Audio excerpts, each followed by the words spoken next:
మానకొండూరు నియోజకవర్గంలోని ఆదివారం జరిగిన గ్రామ పంచాయతీ ఎన్నికల్లో బీఆర్ఎస్ పార్టీ గణనీయమైన విజయాలు దక్కాయని మాజీ ఎమ్మెల్యే రస్మై బాలకిషన్ సిద్దిపేట జిల్లా బెజ్జంకి మండలంలోని గుండారంలో తెలిపారు. 6 మండలాల్లో పరిధిలోని 144 గ్రామ పంచాయతీలకు గాను 72కు పైగా చోట్ల బీఆర్ఎస్ మద్దతు అభ్యర్థులు గెలుపొందారని ఆయన వెల్లడించారు. కాంగ్రెస్ పార్టీ ఇచ్చిన హామీలు అమలు కావాలంటే ప్రశ్నించే గొంతుకులను ప్రజలు గెలిపించారని అన్నారు.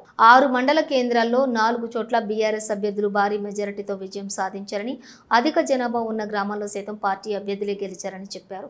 ఈ విజయానికి సహకరించిన ప్రజలకు, పార్టీ నాయకులు, కార్యకర్తలకు ఆయన కృతజ్ఞతలు తెలిపారు. కాగా బీఆర్ఎస్ అభ్యర్థులుగా గెలిచిన వారిని కాంగ్రెస్ పార్టీలో చేర్చుకునేందుకు ప్రయత్నాలు జరుగుతున్నాయని, ఇది సరికాదని ఆయన విమర్శించారు.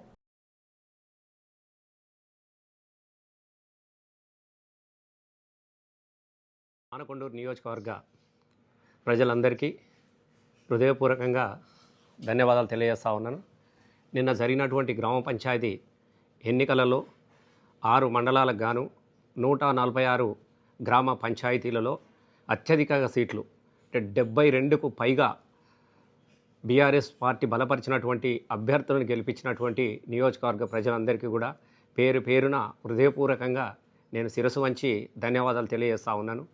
ఎందుకనంటే ఇలా మా మీద నమ్మకంతో బీఆర్ఎస్ పార్టీ అయితేనే 6 గ్యారంటీలు అమలు జరుగుతాయి, బీఆర్ఎస్ పార్టీ ఉంటేనే ప్రశ్నించే గొంతులు ఉంటాయని చెప్పేసి నమ్మకంతో ఇంతటి భారీ విజయాన్ని అందించినందుకు మీ అందరు కూడా ఎల్లవేళలా నేను రుణపడి ఉంటాను.